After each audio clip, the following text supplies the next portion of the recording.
meeting to order. Today is February 12th at 2:06 p.m. and we are here to begin with the roll call. Christopher Alvarado, Here.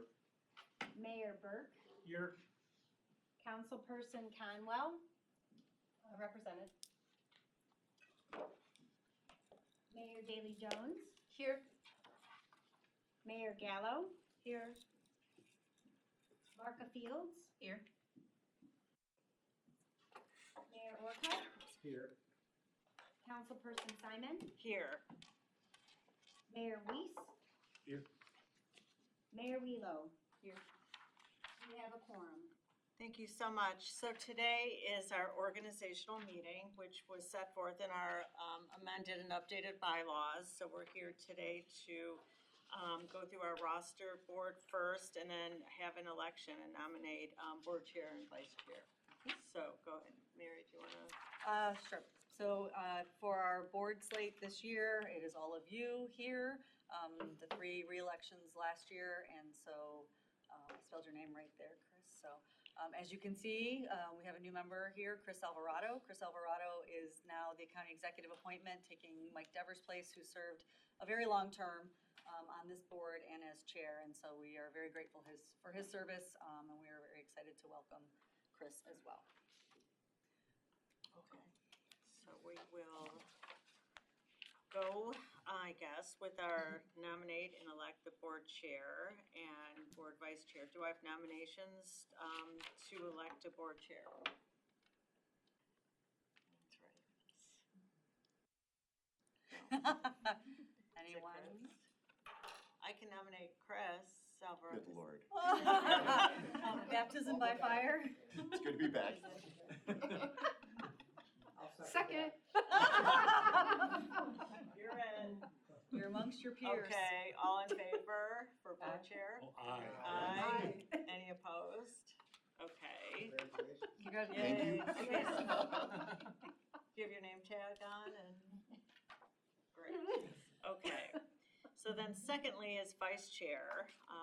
Do I have a nomination for vice chair?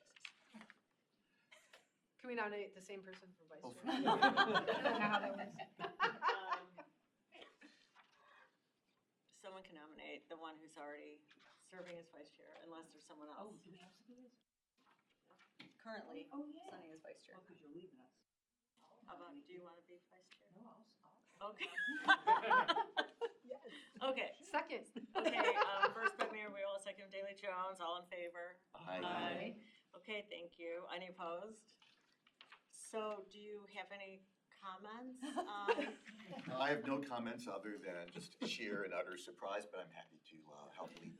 These are your peers, so yes.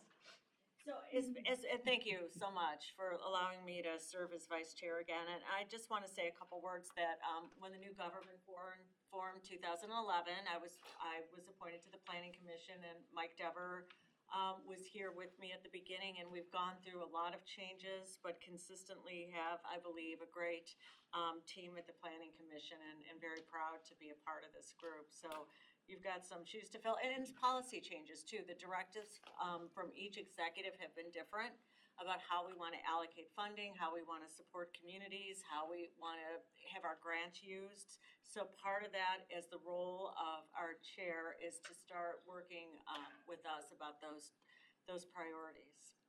I will say I'm very excited to see the path that the Planning Commission, this board, the staff have been making. A lot of history. Oh, good gracious. Just keep this away so I don't harm myself. Having worked at the Planning Commission, goodness, many years ago, this was actually started as an intern here back in 1999 and served as a staff member until 2012 or so.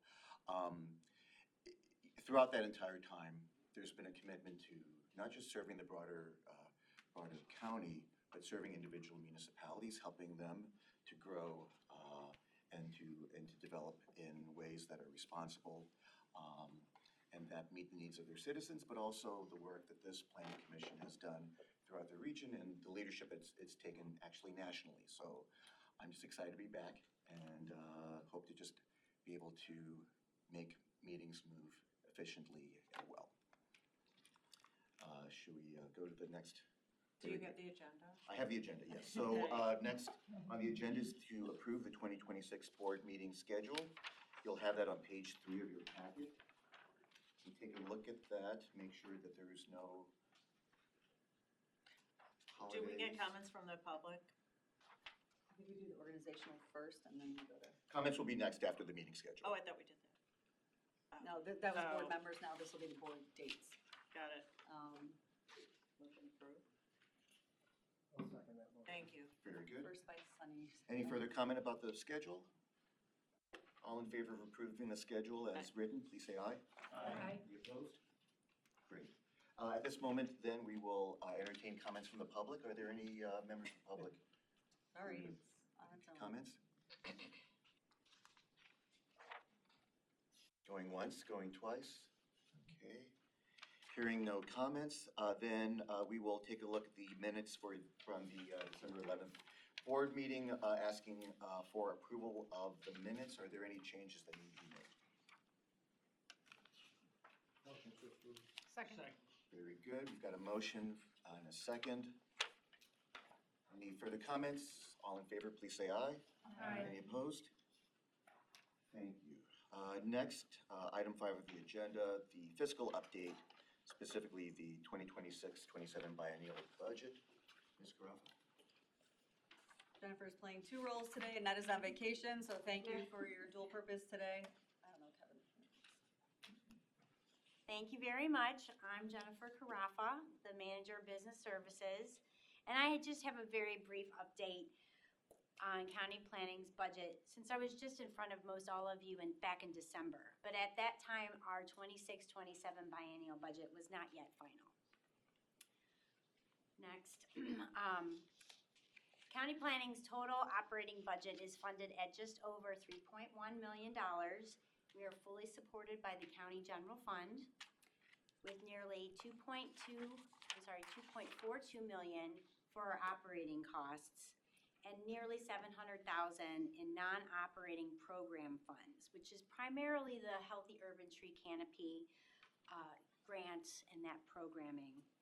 At year end, we had estimated the remainder of HUD-C funding that county planning had to disperse for both years, rounds 4 and 5. So that's how we came up with that number. Recall that year 6 of the Healthy Urban Tree Canopy was transferred out to the Soil and Water District. So that round of funding plus future years are not in our budget, and we are fulfilling our 5th year of financial contributions and expectations for that program. As such, county planning is staffed at 21 employees. It's a FTE count that's been stable since 2024. It does include 1 full-time year-round intern. And county planning does continue to generate outside revenues through billable projects and contracts, all deposits that go back to the general fund. Next. So county planning's new biennial operating budget in 26 and 27 was adopted at roughly $2.4 million annually. These budgets were built using 2024 actual expenses as its base, with a few exceptions. Salaries were increased over the prior biennial, and they were updated using payroll from Pay 13 of 2025. So they looked at our mid-year expenses in our salaries budget. And as well, they considered that the budget would be built with a 2% COLA increase for each of these budget years. And benefits were budgeted higher in each of these years at over $600,000 to cover rising healthcare costs. So in total, this resulted in a collective increase in our personnel expenses of just over 2.4% between these 2 biennial years. And our non-labor, which was also built from those year-end 2024 actuals, they are flat. They don't show an increase from year to year, but they were built with just under $56,000. So a closer look at this operating budget, it just summarizes county planning's operating in a graphic form. And I think it demonstrates really well that staff is our biggest expense, that salaries and benefits account for 98% of our total adopted budget. And that it's our non-labor expenses at 2%, right? It looked and sounded accurate. I thought it was adequate. However, when you compare our new biennial budget to year-end 2025 actuals, I think you can better see how lean the new biennial budget really is. While there are some modest increases over our 2025 actuals in a handful of budget categories, there are a number of significant shortfalls in those accounts when you consider how we ended last year. So we see benefits were budgeted higher than last year's actual, approximately 3.3% more, but I'm not sure if that will be enough given that medical costs were slated to rise 5% over the prior year. We shall see. Not all of our county planning employees do subscribe for healthcare costs, so they are funded at a percent increase, but salaries were funded 4% less than how we ended last year, even though our staff count has been stable. So in fact, when you combine the salaries and benefits, we were funded approximately 2.2% less than last year's actuals. In terms of our non-labor accounts, two of our smaller ones, both contracts and other operating, they do show both increases in over the 25 totals. But it's those primary operating accounts like supplies, employee services, and controlled or chargebacks, which were all funded less than our previous 2025 actuals, with actually the most significant reduction in that employee services category. And this account funds things like conference attendance, membership dues, attending public meetings, and mileage reimbursements. So it's significant. I will say that county planning's operations account was realistically funded for expenses, although with rising costs in software and other commodities which are paid out of this, it still may prove to not be enough. So in total, when you look at it from this point of view, county planning's adopted biennial is actually an overall 2.4% reduction than how we ended in 2025. Next, some potential good news though. County planning continues to generate revenues for some of the work that we do. And those revenues have averaged more than $200,000 annually in recent years. Over the last 5 years, county planning has brought in and deposited back to the general fund close to $1.2 million since 2021. And early last year, county planning was able to successfully repurpose some of our first quarter deposits to help fund those shortfalls that we were anticipating last year in our certain non-labor accounts. So we're hoping to do that again this year, working with the budget office and county council to redirect perhaps a portion of the deposits that we will bring in, let's say fourth quarter invoices that we're depositing this current year, and ask for spending authority on them in certain non-labor accounts this year. Our strategy is also to redirect a portion of those close to $83,000 that were being issued in fourth quarter invoices, perhaps earmark some dollars to seed new projects and initiatives like our unified zoning code and some other long-term, large-scale projects when we recognize funding is lean. We do, in total, estimate that we will once again bring in revenues that are estimated right now at about $225,000 this year. That is my update. I thank you for your time. Are there any questions? I just want to thank you, Jennifer, because I know it is a numbers game constantly, and with the budget we have, we are really able to do as much as we can with it. And as Jennifer said, our people are our number one asset, and so that is something that those dollars that we bring in, trying to have a model where we're investing it back into our people and back out to you in the community is really where we're striving to go. So, Thank you. thanks, Jennifer. With that, we will entertain resolution number 260212-A. You wanted Eric, you don't know that. Mr. Engel? Yes, sir. Thank you. Good afternoon, everyone. Resolution number 260212A. This is for a preliminary plan extension for the Willow Grove subdivision. So we're looking at a residential multifamily townhouse subdivision there in Olmsted Township, which was originally approved in February 2024. So the location of this property is PPN 263-02001. It's a parcel really kind of wedged in between Olmsted Falls High School and Olmsted Falls Middle School, and the overall zoning there is RMFT. So here's the location map for that. To the north, you have single-family residential. To the south, you have I-80 there. To the east, again, that institutional use, which is Olmsted Falls High School, and then to the west is also institutional with the middle school. So just some quick history and background on this. On January 10th, 2024, Gross Builders submitted a complete application for preliminary plan. So the overall parcel totaled 29.23 acres, and it includes 13.49 acres to accommodate 50 townhomes, essentially with the build-out, at a density of 3.5 units per acre.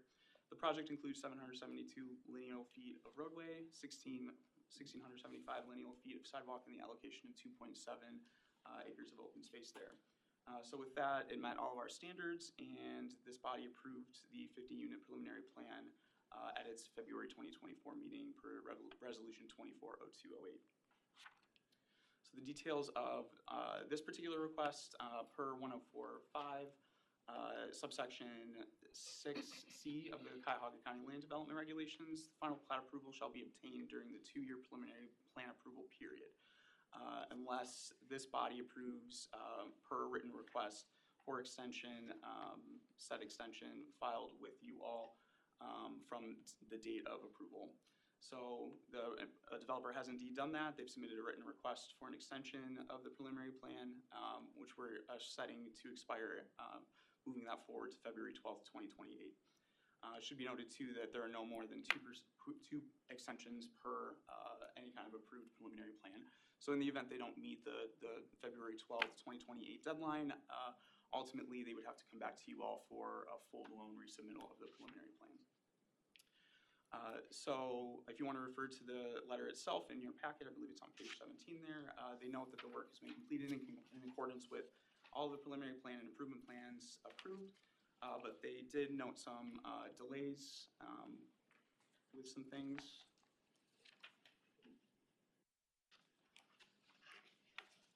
Mostly having to do with the sewer lines, the overall redesign of that tie-in. They did experience some issues with the EPA PTI as well, delayed underground power, and as well as just overall delay with early weather. Early winter weather there to get their as-built into us, which is something we're still waiting on. So basically what has been completed is all sanitary sewer has been installed and approved. The stormwater infrastructure is installed, curb and gutter is installed, base and binder paving are installed, gas main, as well as all foundations for 18 units so far has begun. So ultimately with that, we would recommend approval just based on the significant progress they have made at this point. So with that, we would just ensure that all of the conditions set forth in that original approving resolution would be met as well. So I'll take any questions if you guys have them at this time.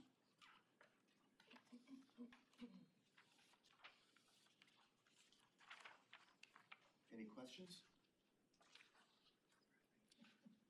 I do. Please. There's no reason not to grant the extension, correct? From the planning commission standpoint, you said all conditions are met, Yeah, essentially. so there's Yep. nothing. Yep, correct. Time. And I think we Correct, would it's have just timing. concern if there was nothing that happened since Right, the original right. approval, but Okay. it's Yep. underway. There are just There- some delays that need Okay. to be The extended. sewers, okay. Yeah, this is pretty routine from what I can tell, so. Great. Is there a motion then to approve resolution 260212A? So moved. Thank you. You have a second? Second. Any further questions or comments? On favor of approval, please say aye. Aye. Any against? Thank you. Thanks, Eric. Are you also presenting 260212B? Sir, I am. Very good. Okay, so resolution number 260212B.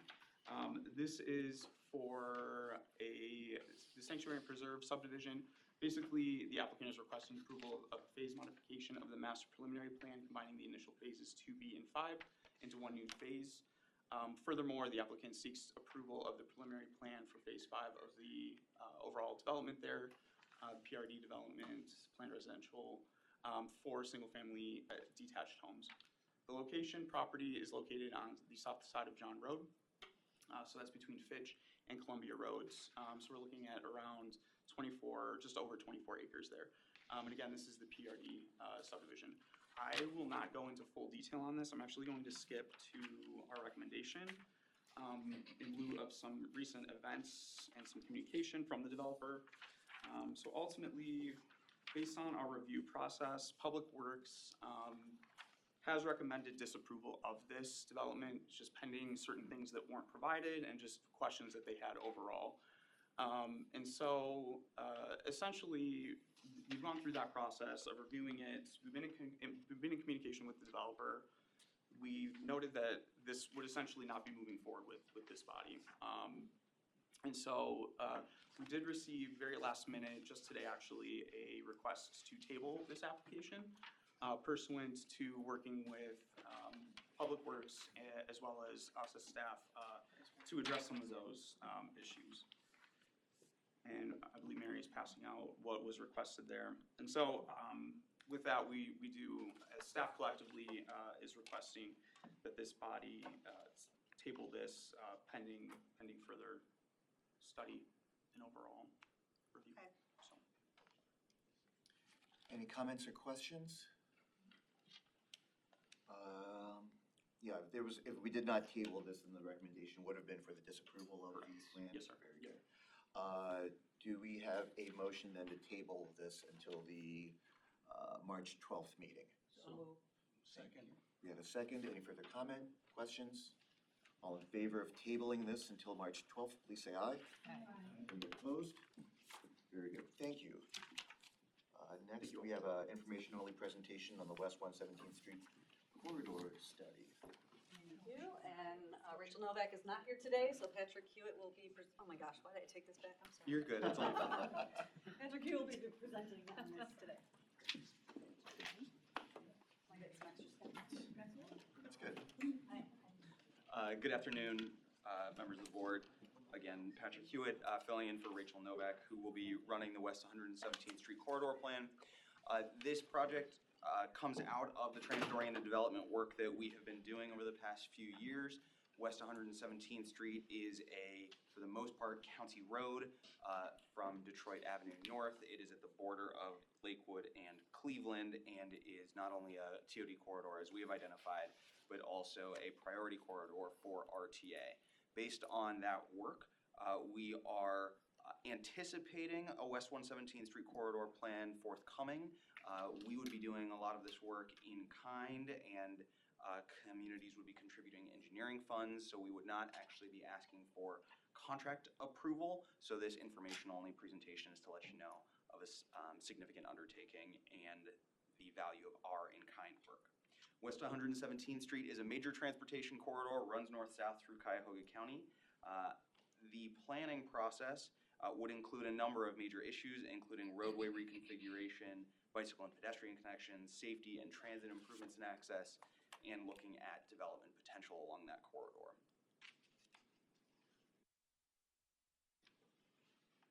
There we go. This is where we are looking. The extent of what we would look at is from Berea Road north to Edgewater Drive. So the majority of that being the border of Cleveland and Lakewood, Lakewood to the west, Cleveland to the east. The process would take approximately 12 months to complete and would include 8 phases: project initiation, a profile of the corridor, traffic and safety assessment, corridor vision, planning recommendations, traffic analysis and conceptual alternatives, and implementation strategy and final tasks.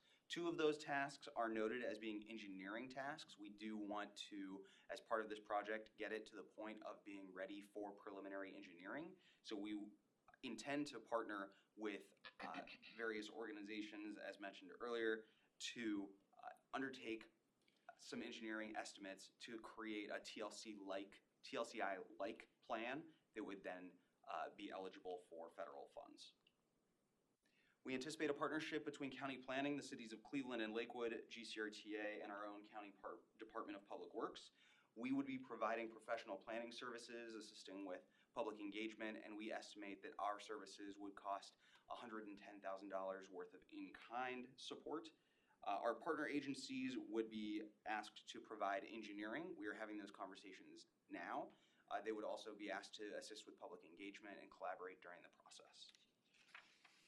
With that, I'm happy to answer any questions about this project. Thank you.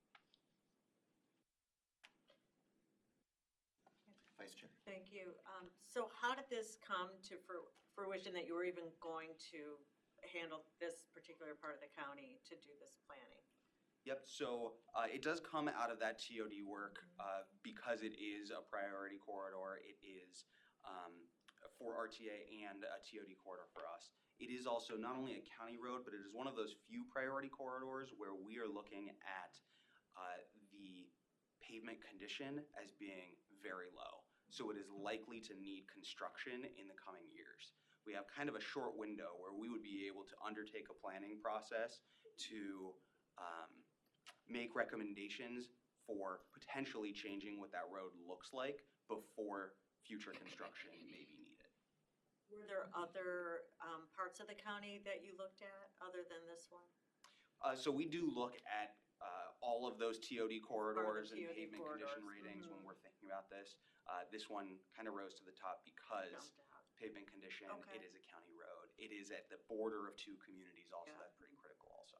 And I think this is where it's just that beneficial, we become the collaborator and the convener of those different municipalities and the utility, with Public Works. I also think, RTA just had some major work done at that red line station at Madison and 117th. This is also a north-south corridor that leads to the east-west connections that are planned as part of the lakefront public access. So how do you get the people from the south down to the water and connect in with the trails and bike lanes that already exist? And so it really kind of meets all those standards. And it's just, again, one of those things where we can try and plan ahead before construction is done on the road, and then we're ripping up to try and put different infrastructure in after it's already been done. And so trying to be proactive in that approach. So just multimodal from. I would add one other item to that, which is that it also will be very similar to the work that we did in Garfield Heights for Turney Road, which was a very similar kind of TOD project that came out of the TOD planning process. So mine really is for the 2 mayors on RTA, with the $45 million budget crunch that facing, were you able to handle this engineering? How do you feel? Do you feel comfortable? I think we're looking more to the cities to provide that. The RTA engineering team will be part of it, but because it's roadway and sidewalk and more not on actually RTA, or Cleveland and Lakewood is where we're looking for those engineering service. I will say in conversations, and then I'll let you speak, sorry. But, thinking in conversations with RTA, we did a walk tour with RTA and with all the partners. And because that parking lot at that station is very underutilized, is a desire to evaluate, is there opportunity for outlots there to help develop some of that parcel that RTA already owns, so. Mr. Chairman, we could certainly put you in touch with the CEO. We can give her a heads up about your question, and she can address it. I mean, it's when I, looked at it, you saw $45 million. Yep. And then this popped up, I was like, oh, I know what it's like when there's a big short. Well, we all know what that's like. Things are fluid, let's just say, so things could change, but TOD development has been a primary focus of the RTA, and one of the things that we've been talking about is trying to find a sustainable funding source to facilitate those TOD developments. We don't want to really cut back on the things that produce the most public good. Economic, yeah. Yeah, so some of it is relating to, other projects that we're working on that will generate some revenues to go into that fund that will be earmarked for TOD. Oh, that's So great. it's a little premature to, at Hey. this point, but We're getting rail cars, and I started that how many years ago, that one fund, and now we're getting rail cars, so I'm glad to hear it. I mean, I just, saw that, I was like, wow. And then hearing this, I just wanted that would Yeah. tie your hands. Could I add one other, Please. much to your point, Mayor Gallo, I have spoken with CEO Birdsong too about having their team come and present to this board and then us going back to present to their board. It's been a very long time since we have been in front of their board, talking about TOD and the work we're doing. And just because there's so much coordination and collaboration with TOD in these various corridors, I think it's probably timely coming this year to have them present and for us to present to them. So give an update on that, so. Good to hear. Please. Good So are we gonna have two contracts, one with the city of Lakewood and one with the city of Cleveland? That is a great question. Our hope is actually to not have any contracts. Oh. Because we would be doing this work in kind, the Okay. engineering work Okay. would be done either by a general services contract already held by one of the individual communities, or we might have a conversation with them about one of those communities hiring the engineering organization and the other community paying into it. We are just having those conversations now, Okay. so we're trying to work out what the mechanics will be, but we wanted to bring this to the board now rather than waiting until April to give you a heads up in case we do commit our own in-kind planning services. Okay, thanks. And just to that point, when we passed the resolution increasing my authority to enter under contract from 5,000 to 10,000, part of that resolution also included that if it were over a certain standpoint, I can't remember, but if we were doing in-kind over a certain value, that we would bring it to the board to at least provide information so that you knew that we were going to dedicate time and staff resources to this effort, so. Any further questions? I just have one. I'm assuming that there's already been very positive conversations with both partners of the city of Cleveland, partners with Lakewood, other partners, and at least a soft commitment to pursue this collaboration. That is correct. So we did have a walking tour in, I want to say September, where we talked collectively about what the best path forward for a plan was. And the conversation really led us to county planning undertaking a scope of work and then working with those communities to determine how best to include those engineering pieces that we would still need. So those conversations are happening as we speak. We were on the phone with Lakewood today. Okay, and so we're assuming that there may be legislation that each of those municipalities will need to pass at some point to be able to encumber funds and to dedicate resources. Potentially, yes. Very good. And Any I other think questions? Sorry, just to that point, Senior Advisor Transportation, Annie Pease, was also part of that tour, so she's well informed on this as well.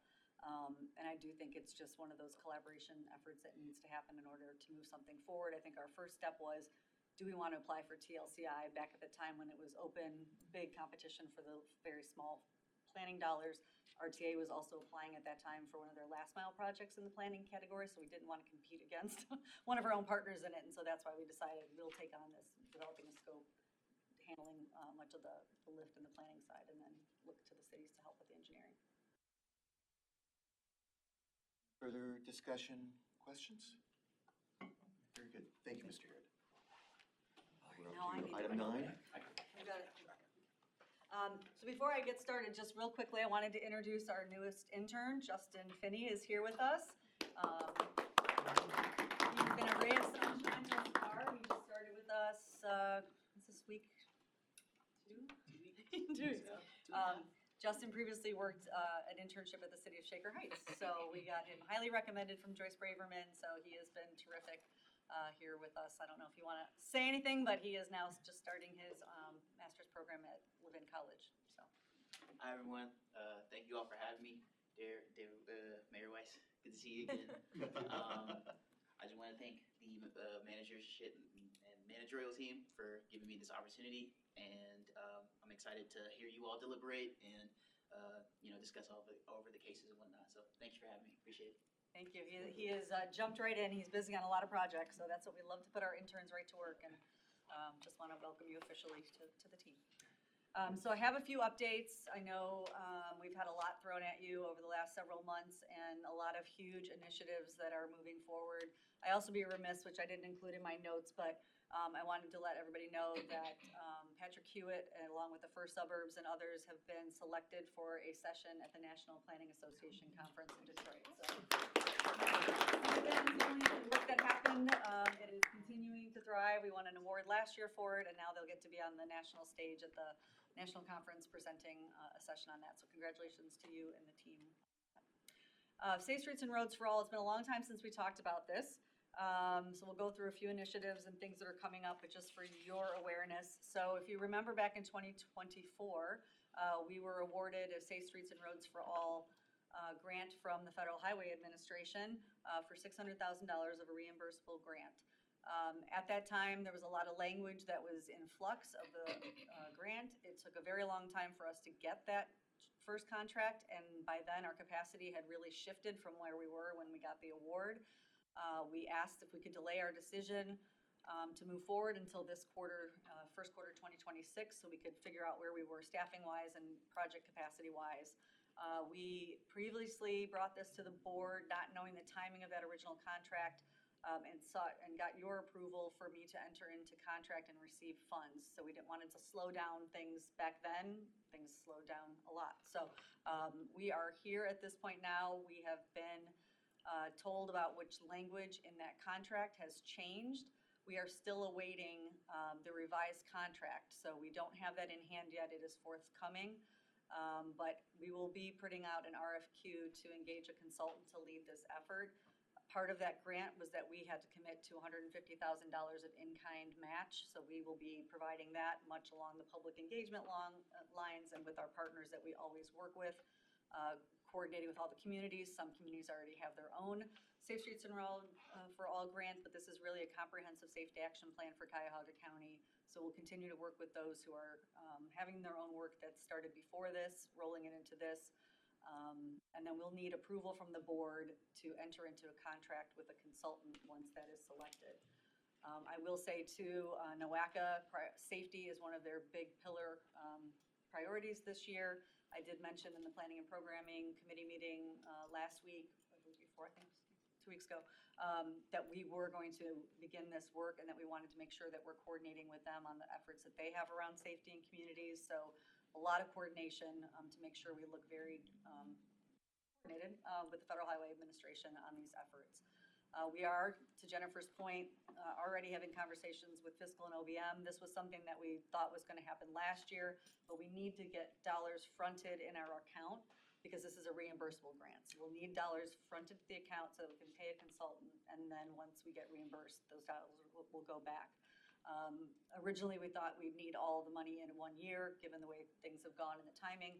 We're going to ask that the $300,000 be for 26 and $300,000 for 27, and hope that that evens out with our reimbursements. So it's I don't know, Jennifer could probably explain the mechanics of it better, but it's not a appropriation. It's appropriation for those dollars. So this has been going on since last year was in, and then it came out, and now we're saying we don't need all 600, we just need 300 and then 300. So they are aware, we already have an accounting unit that those dollars can be put in for this project since it's multiple year, but we can talk more Great. if we need to. Any questions about this? I just have two quick ones. Is there a deadline for the expenditure of this grant? And then are the reimbursements on a rolling basis, or does it have to be in a lump sum? Patrick might have better answers. I believe they're quarterly invoices. I don't know if we've gotten all the details yet with our contract, but I don't have an answer about the second question, but about the first question, we've been in contact with our partners at FHWA. They are going to extend the length of the contract to match the delay in signing. Okay. I believe that it was 2 years and 10 months of contracting period. Okay, thank you. and originally that contract length was really to make sure that we were done or almost done with the plan in order for it to be eligible for implementation dollars. We now know transportation bill, we have to see if that gets reauthorized, that those implementation dollars will be part of the next bill. So I think we're still in a good spot timing-wise to get the plan done. Okay, next item is Unified Zoning Code Initiative. You heard from Patrick in December about this effort. We've had many ongoing conversations since then. We have 6 formal letters of interest. I think when we were here at the last meeting, we had 3. And then after our board meeting, we got additional additional support from Burke Park and North Olmsted. So we are just waiting for the official letter from North Olmsted, but we have the others. We've also had recent meetings with Mayor Sandra Morgan in East Cleveland, and because we were already working on some zoning updates for them, they seemed like a very prime candidate to become part of this, and so they are fully on board and have submitted a letter of interest as well. We've presented to the county executive and his team, and we also met with President Miller and Councilman Hauser on this, both very supportive in all directions up there on the 8th floor and with council for that piece. Very supportive, no dollars, so we continue. So this just shows, how we're trying to track how we're looking at who's who. The gray obviously is the city of Cleveland, which is very large part of the county.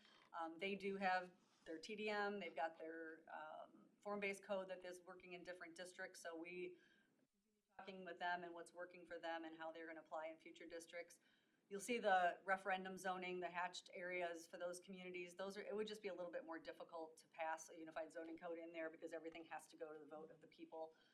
And the ones in orange are communities that just recently passed their own full zoning code update, so unlikely to take part in this. But we've had really good meetings, really good discussions.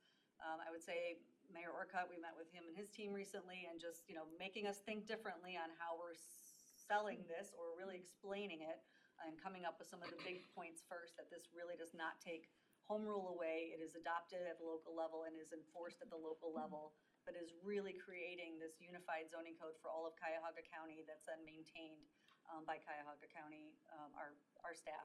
So that would be something when we get to that point that this board would actually approve, and then it would be kept up to date, and those communities that opted in would have a maintenance fee to make sure that we continued updating the map, and then any legal changes that happen with the zoning code, or if we were having issues with that group of the communities, that we could really talk through that and make some changes as needed to different sections of the code. So we have a memo into the law department. Thank you, Wesley. We are continually always asking you for help, but really trying to think if there's any pitfalls legally or any charter issues or anything that we might stumble across that we might not be thinking about. So I know Wesley and the law department are working through that. So the big piece is we need funds.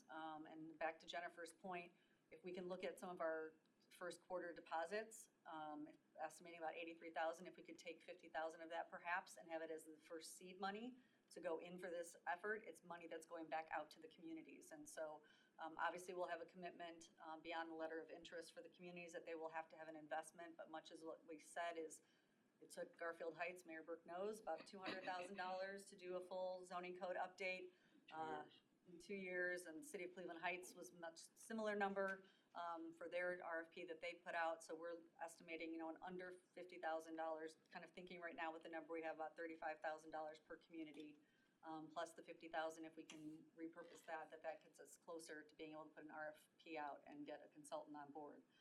So we've had conversations with the land bank. We're really using all of our friends and family to figure out if there are other resources we might not know, or where we might be able to go look for funding, not only locally but outside of here, just because zoning has become such a huge issue at the national stage, that it's something we really think would be a proactive effort and really help repopulate our communities where the infrastructure already exists and help Cuyahoga County move forward, so.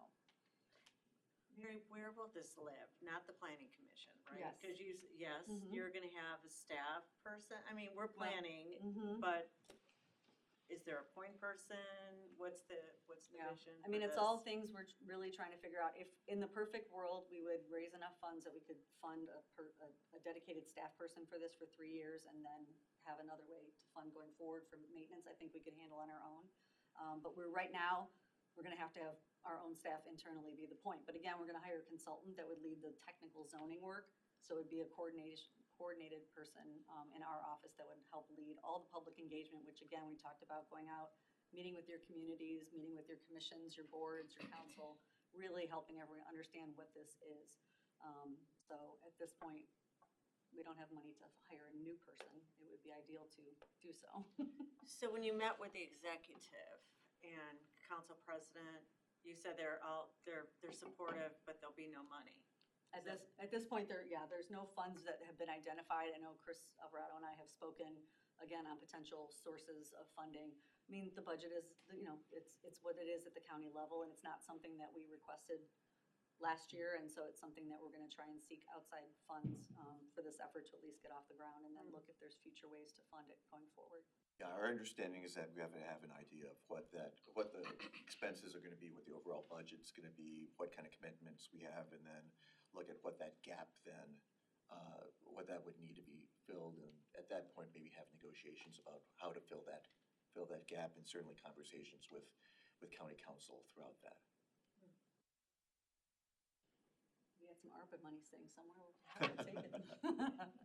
Well, the county's undergoing that building code consolidation, and to me, this is a parallel kind of. And I'm thinking and hoping there'll be more collaboration, even with Yes. some funding, to overlap these two projects.